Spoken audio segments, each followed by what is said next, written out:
That's the best intro music ever. Whoever chose that, thank you. So only 30%. Please show of hands. Who knows who Product Hunt is? 30%. Awesome. Better question. Who here has been on Product Hunt? Show of hands. Show of hands. Who here has been #1 on Product Hunt? You. Only one person. One person. That's awesome. I'm going to talk about how all of you guys can get a Product Hunt in a bit. But first off, let me tell you what Product Hunt is. So Product Hunt is a crowdsourced and curated list of what's cool in technology, apps, products, hardware, every day. So right now on your phone, go to producthunt.com, and you'll see a list. And what's interesting about Product Hunt, imagine a Reddit for products or a Hacker News for products, is that it's curated by tastemakers, influencers, enthusiasts, people you want to hear from. And so Product Hunt, 1% or 2% of people have access to post and comment. So it's very curated. You don't see, trolls or spam or a million comments. You see posts from people who you trust and who have followings, and comments from them as well. So I'm going to talk about a few things. I'm going to talk about, one, how you guys can get your startup on Product Hunt. Do you guys want to get your startup on Product Hunt? Yeah, that's what I'm talking about. Two, I'm going to talk about how we grew. And we started from an email list just under a year ago, now to be an interesting company. And three, I'm going to talk about, I'm going to open up for Q&A. And so I really want to hear from you guys and what you want to learn about the story and the process. So first off, how to get to Product Hunt. Well, actually, I'll tell the story first. Under a year ago, Ryan Hoover, who here knows who Ryan Hoover is? OK. If you're on Twitter, you know who Ryan Hoover is. So first, people are cracking up in the back. So he had an email list of people he trusted and recommended in products. He started this as a side project. One of the things we talk about in the beginning is if you're looking for your next startup idea, is think about something that you're interested in solving for yourself. I was just listening to a Biz Stone interview with Kevin Rose earlier, and he was talking about how with Evan Williams, he was working on a podcast startup, audio, but they didn't really care about podcasts, so it didn't do as well. So having something you have an emotional investment in is key. And so Ryan started this as an email list, just trying to see what other cool people were talking about in terms of products. And the email list started to grow. So much so that Thanksgiving of last year, he asked a friend, Nathan Bashaw from General Assembly, to build a working version for free over a weekend. So they built just a basic website. If you look at Product Hunt, it kind of looks like a forum. Dozens of people have tried to copy Product Hunt since its inception, and not just for products, but for everything else. And numerous have failed. And what makes Product Hunt different is the community. So there are a bunch of things that we've done at Product Hunt to build our early community that potentially you could take to build your startup. So first was we answered everybody. Product Hunt was an email list, then turned into a website. In the beginning, people would tweet us, ask us questions, they would post. We made sure to answer and make everyone feel special and included, and that's something that we try to take even today as we scale. We try to answer everybody. Two, think about bringing the first early users that are really going to move the needle and bring traffic. So we reached out to a lot of investors we respected, a lot of founders we respected, and we said, hey, we want to feature you guys as thought leaders. Now, everyone is reaching out to these same people to be their first users. So why did they come to us? One, they had been friends with Ryan previously, so think about building relationships over long term. Or two, and in that long term, I was actually at a startup called Wrapped FM, which talked to maybe 200 investors, a ton of investors, all of whom didn't invest. But what I did do was keep relationships with them. I was in 500 Startups Accelerator with my friend Marvin, actually. Marvin would call it Crapped FM. He had a nickname for everybody. Not to embarrass you, Marvin. But what we did was, I would talk to an investor. If they didn't invest in me, I would share a friend's startup in 500 who was killing it and doing really well. And I could have just been bitter that investor wouldn't invest in me and invested in my friend. But instead, it made them trust me and find value in me. So when I would reach out to them in Product Hunt, hey, you want to post, you want to curate a list, they'd feel grateful. Yeah, absolutely. So think about building relationships over a long term. Two, we made sure to proactively give them value. A lot of Product Hunt, beginning even to today, a lot of it's manual. A lot of the community building is manual relationship building. And we would think about how do we, so investors are looking for hot startups. Hot startups are looking for investors. So we would be curating all the hot startups and sending them to specific investors that were looking for those startups in certain categories, whether it was wearables, consumer stuff, enterprise SaaS, whatever it was. We became, in the beginning, we were kind of matchmakers, not only to investors, but also to journalists. This process to build these relationships took a while, but what ended up happening was we saw a few companies get funded off of Product Hunt. Tap Talk. Anyone here know Tap Talk? One person in the back. I love it. Tap Talk was funded by SV Angel, Ron Conway's fund, on Product Hunt.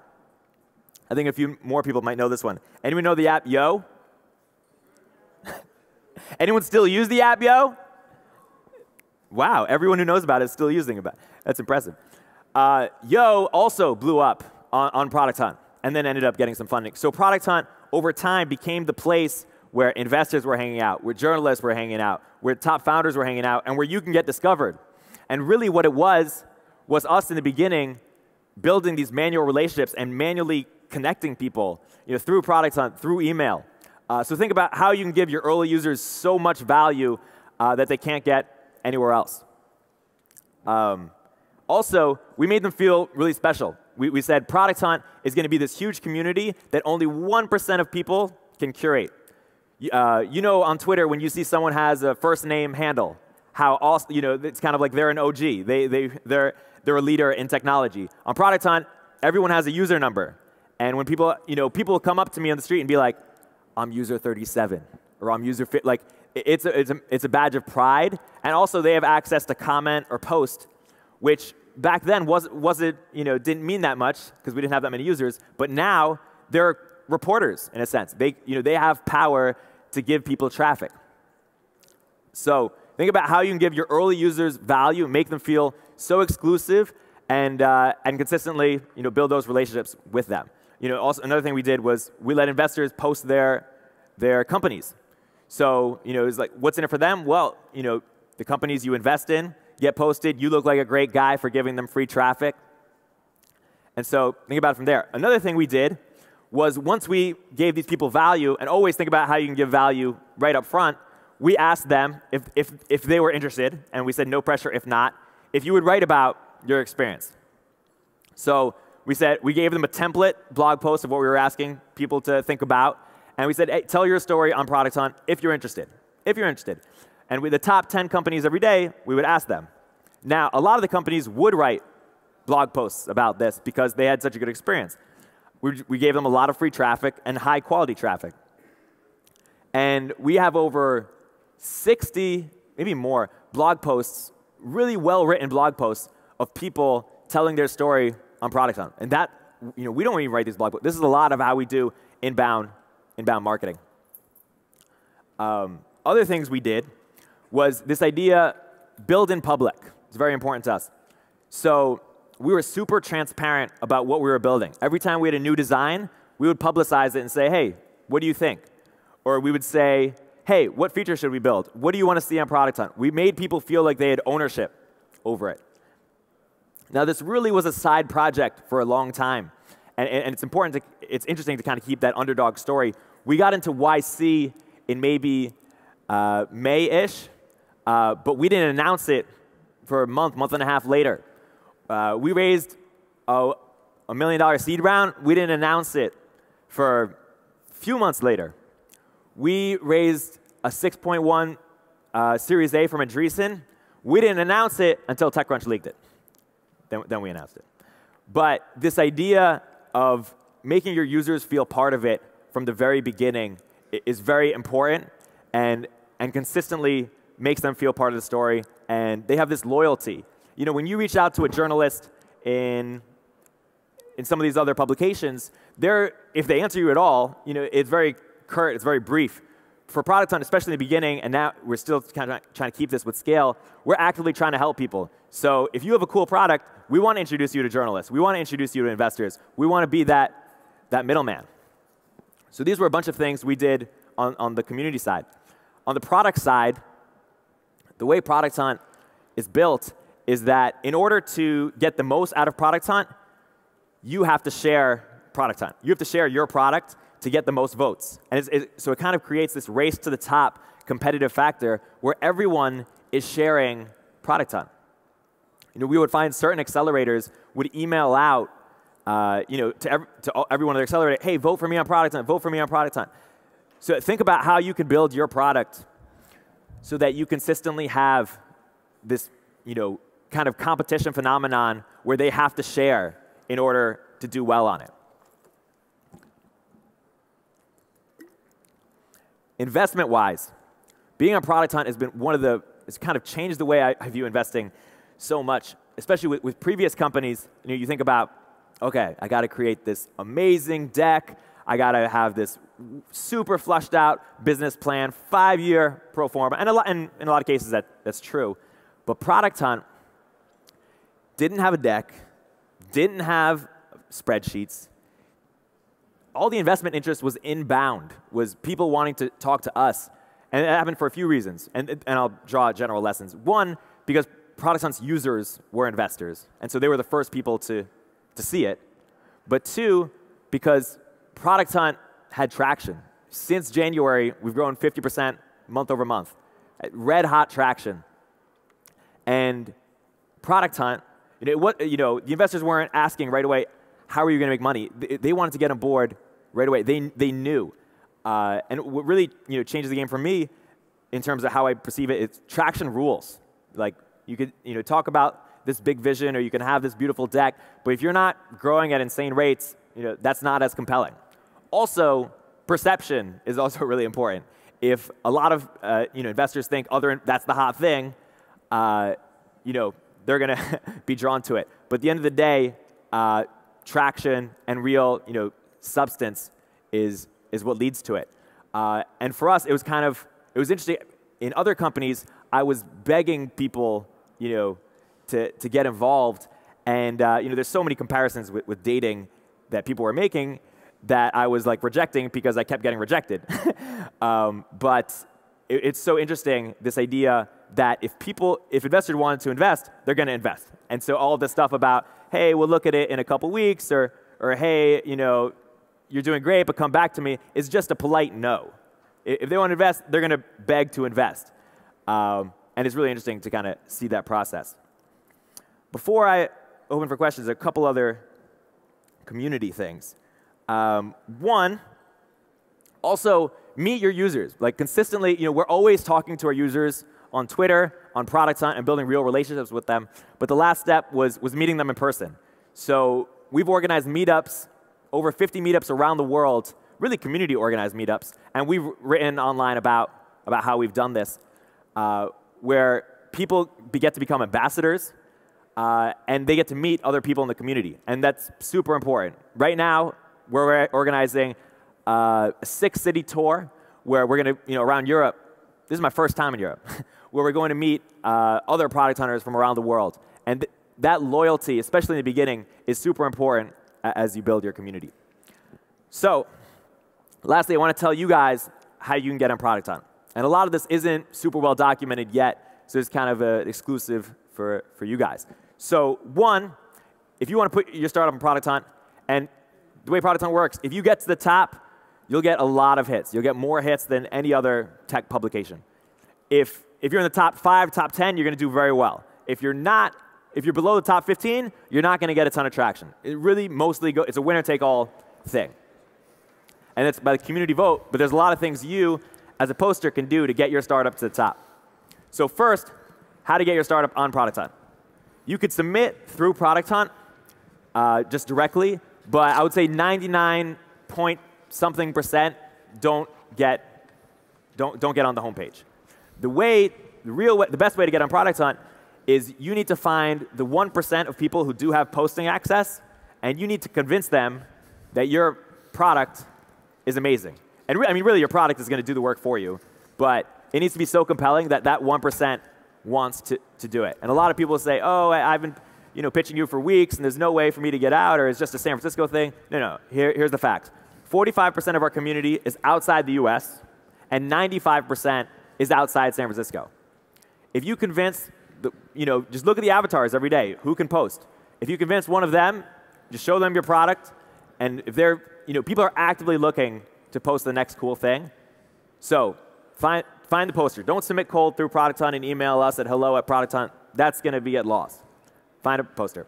Once you are on, here's what people who are really successful do. One, they comment right away. If your post becomes verified, it automatically gets a little boost.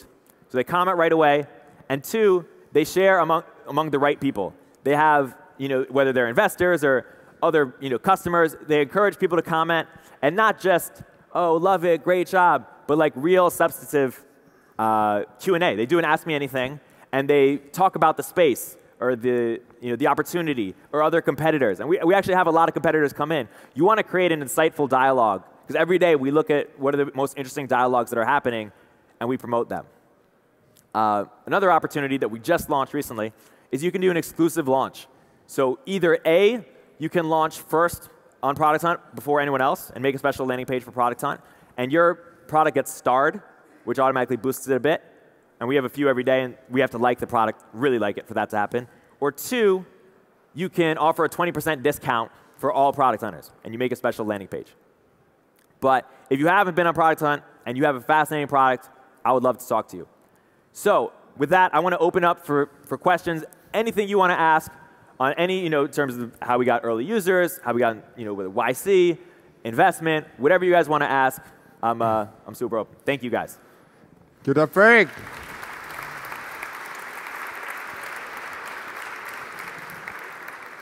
And as usual, you can ask the questions in the digital way using your Pioneers app, clicking Interact, or the traditional way of raising your hand and ask for a mic.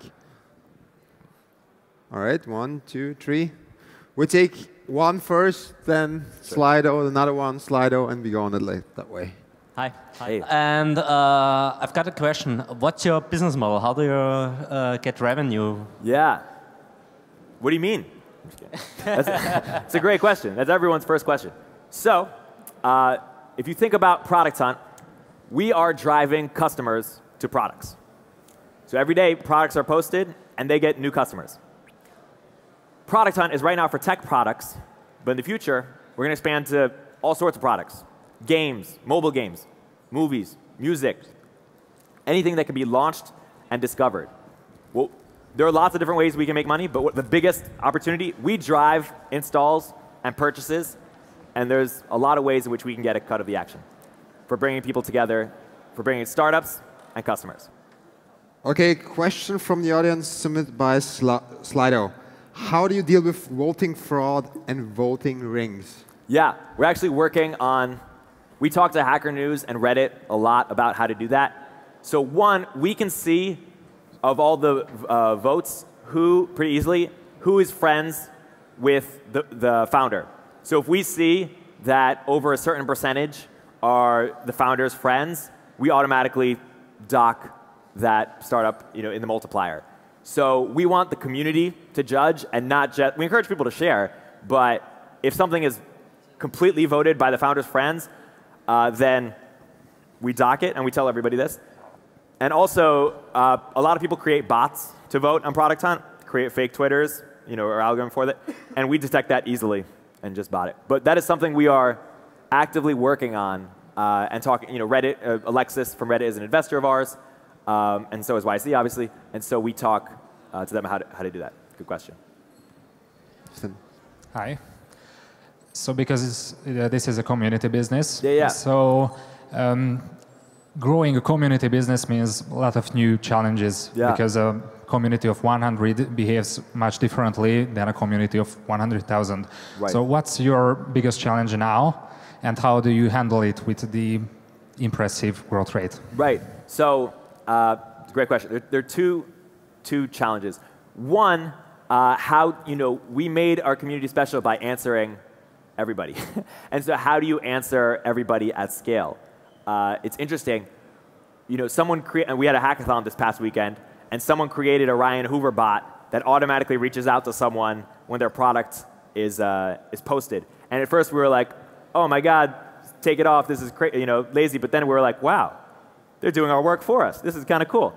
But no, I think we need to bulk up our community team. I mean, we need to, so there are two challenges. One, how do you get back to people at scale and make them feel special? And the one answer is bulking our community team and also creating a system of moderators. Like we really look to Reddit. I think their moderator system is awesome, and they've been able to scale really well by empowering, so it's not going to be all about Ryan or me or Andreas or Luke. Community members are going to rise to the top and really take ownership and have positions.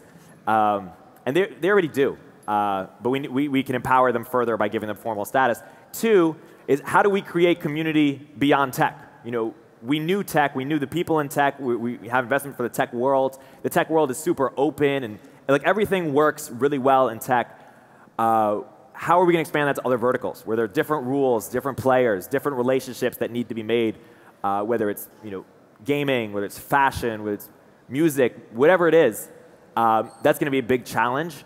And we're not as experts in those worlds. We're fans, but we're not insiders. And so, we have a great investment team, and that's going to help us get to those insiders. But it's going to be a big challenge. So right now we're experimenting and we're learning and we're playing, and it'll be really interesting to see. Good question. Talking about insiders in the team, could you have done it all without the already existing investor media contacts of yourself, Ryan, and Nathan? How would you have possibly tried to hack this lack of professional network? So, sorry, what's the question? If you look on the screen on your back or downstairs, so could you have done it all without the already existing or investor and media contacts of you, Ryan, and Nathan? And how would you have possibly tried to hack this lack of professional network? So the short answer is no. Ryan started this and had a pretty strong network already that he had been building for a couple years by blogging, by giving people value, by doing these side experiments. I had my own network from previous startups. We didn't have investors in the beginning, so it was kind of just personal networks. No. And the evidence for that is that a lot of people have tried to build Product Hunt for different verticals and just copies, and they haven't succeeded. It's really, the community is what makes it. And ways to hack that are, you can't hack, I mean, you got to build those relationships. And, a lot of it, for Ryan, it was blogging. For me, it was, giving investors other startups that weren't mine, that were doing really well. We would host events, brunches, happy hours that would bring these investors together, but find ways in which you can give people value up front. I would say that's the ultimate hack. Okay. Hi, Joseph from NZO. Great job. And I want to ask you, you mentioned you didn't have any spreadsheet for the investors. Yeah. You raised 2 rounds, like seed round and A. What you're doing with this money, and how did you come up with these numbers when you didn't have any spreadsheets? Yeah, it's funny. When we had when we raised $1 million, we were like, oh my God, $1 million. What are we going to do with $1 million? And then 2 months later, it's like $6 million. What are we going to do with $6 million? So yeah, great question. I asked Rap Genius the same question, or Genius, what are you going to do with $45 million? And he was like, we're going to hire great people. Building out, right now we have the tech vertical. We're doing very well. There's a lot more growth we can do, but we've really hit a product market fit and a growth point. But we're 10 people right now, and our team is booked. We're busy. How are we going to expand to other verticals? We're going to need to hire insiders, people who know the space. There's a lot more things we can do technology-wise. We're going to build a great team and a great company. And when we talk about the vision, the idea, it's not just like a forum or a Reddit or a hacker. We're directly connecting people to products that they want to buy. And so we're transaction-based opportunity, and there are lots of ways in which you can get whether it's just a percentage of installs, whether we dabble in crowdfunding, whether we give people understanding of who's clicking their products, what investors, whether we directly connect. There are lots of different ways. AngelList is one of our investors, or Naval, and there are lots of different ways that we can monetize. But at first, it's all growth. So next question is from Slido. How does the creation process look like? If I post a great product today, do I get featured in 2 weeks, if at all? So people ask, is there a time for the queue? So there's a moderator team that looks at the products. If they like it, they post it. If it's been a few days, you should just assume it hasn't been posted, and you should try to find someone who could post. That's the quickest advice. Next question, please. Hi, my name is Ivan. Thanks for the presentation. I would like to ask you the question about the meeting with the investors. If you come to that stage when you are able to meet the investors, how much is it about preparation and how much is it spontaneity? So how much? It's all traction. The traction speaks for everything.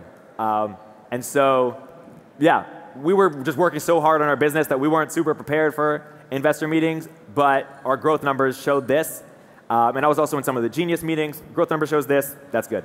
Hi, I'm Will. I actually met with Ryan 2 years ago when he was still at Playhaven. Awesome. So he was definitely building that network. Yeah. So I just want to know how you guys met, and like, did you work on products together before? Yeah. Or So what's that relationship? Okay. So Ryan was actually one of two ways.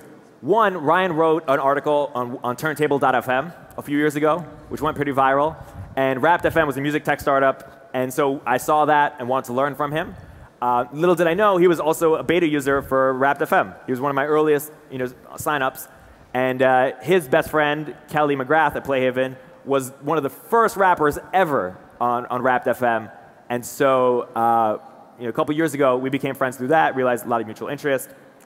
That's it. Is there time for one more question, or that's it? Unfortunately, time is up. Sure. But like, if you want, and if you're free, you can say can meet me there and there, and I will hang out. And Where should I hang out? Wherever you want. So either like on the room at the back, or in the meeting area downstairs, or at the cafeteria, whatever you prefer. Let me say so. I'll be in the back if you want to meet. If you have more questions, would love to chat. Another thing I'll say is we're expanding to other verticals, and we're looking for leaders. So if anyone wants, knows those verticals well, wants to talk to us. Also, thank you. If there's anything we could do to help you guys, let us know. Appreciate it. Awesome. Thanks a lot. Give it up for Erik. Yeah, thank you. Appreciate it.